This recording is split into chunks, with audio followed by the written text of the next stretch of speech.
বিশ্বকাপ শুরু হয়ে গেছে এক সপ্তাহেরও বেশি সময়। তবে এবারের বিশ্বকাপকে ঘিরে বিতর্ক যেন থামছেই না। গ্রেটেস্ট শো অন আর্থের এই আসর শুরু হওয়ার আগ থেকে সবচেয়ে আলোচিত যে বিষয়টি ছিল সেটি হচ্ছে নিরাপত্তা। মেক্সিকোতে যেই ঘটনা ঘটে গেল, তারপরে এই নিরাপত্তাটা যেন অনেক বড় করে একটা প্রশ্নবোধক চিহ্ন এঁকে দিল এবারের আসরকে ঘিরে। এবারের বিশ্বকাপে এশিয়ার অন্যতম ফেভারিট দক্ষিণ কোরিয়া।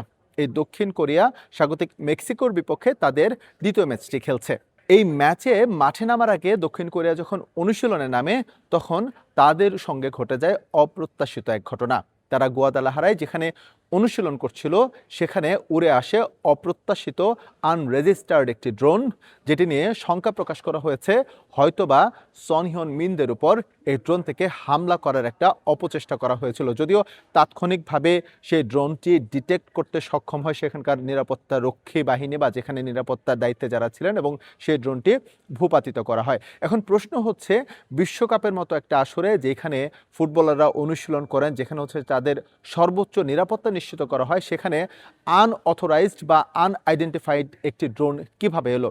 যদিও এটা নিয়ে পরীক্ষা নিরীক্ষা চলছে বা বিচার বিশ্লেষণ চলছে, গোয়েন্দা সংস্থা যেগুলো রয়েছে মেক্সিকোর সবাই চেষ্টা করছে যে আসলে এটা কি কোনো সন্ত্রাসী হামলার অপতৎপরতা নাকি ভুলবশত চলে আসছে, সেটি কিন্তু তারা ফাইন্ড আউট করার চেষ্টা করছে। এখন দেখা যাক শেষ পর্যন্ত সেখান থেকে নেগেটিভ কোনো কিছু না আসুক, সেটাই হচ্ছে আসলে সকলের প্রত্যাশা।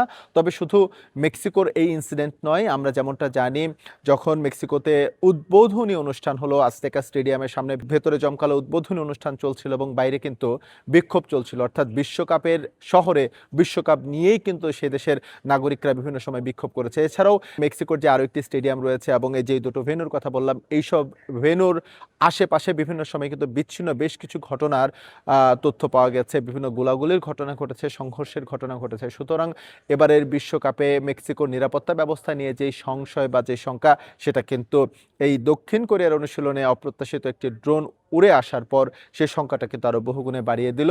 শুধু মেক্সিকো নয়, যুক্তরাষ্ট্রেও এমন কিছু বিচ্ছিন্ন ঘটনা ঘটেছে যেটি নিয়ে আসলেই প্রশ্ন তোলা যায় বা যেটি নিয়ে হচ্ছে আসলে কনসার্ন রাখা যায়। নিশ্চয়ই মার্কিন প্রশাসন সেই বিষয়টি যথেষ্ট গুরুত্বের সঙ্গে দেখছে। আমরা এর আগে কানসাস ছিলাম, সেই কানসাসে ইংল্যান্ড জাতীয় দল যেখানে অনুশীলন করছিল, তার মাত্র 4 থেকে 5 মাইল ব্যবধানে সেখানে কিন্তু গোলাগুলির ঘটনা ঘটেছে। যদিও সেখানে কোনো আহত হয়েছে, কিন্তু প্রাণহানির কোনো ঘটনা ঘটেনি। তারপরও বিশ্বকাপের শহরে, যেখানে হচ্ছে এবারে বিশ্বকাপে অন্যতম ফেভারিট দল অনুশীলন করছিল, সেই জায়গায় এরকম ঘটনা নিশ্চিতভাবে অপ্রত্যাশিত।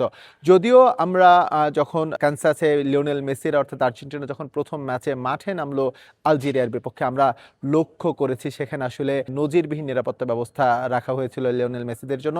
একই সঙ্গে তাদের অনুশীলন যেই ভেন্যু যেখানে লিওনেল মেসিরা অনুশীলন করছেন, সেখানেও কিন্তু যতভাবে ফুটবলারদের নিরাপদে রাখা যায় তার চেষ্টা সবটাই কিন্তু করে যাচ্ছে মার্কিন প্রশাসন। সুতরাং আজকে যে ঘটনাটা গুয়াদালাহারায় ঘটে গেছে, সেটা নিয়ে নিশ্চয়ই বিশ্বকাপের আয়োজক দেশ তারা নিশ্চয়ই সেটা কনসার্নে নেবেন, এবং এরকম অপ্রত্যাশিত কোনো কিছু যাতে বিশ্বকাপের রংকে বর্ণিল করার বদলে যাতে হচ্ছে ম্যারমেরে করে না তুলে, বিশ্বকাপের রংকে যাতে হচ্ছে বিশ্বকাপ যাতে প্রশ্নবিদ্ধ না হয়, নিশ্চয়ই সেই বিষয়গুলো খেয়াল রাখবেন আয়োজকরা। যুক্তরাষ্ট্র থেকে এস এম ইকবাল, সময় সংবাদ।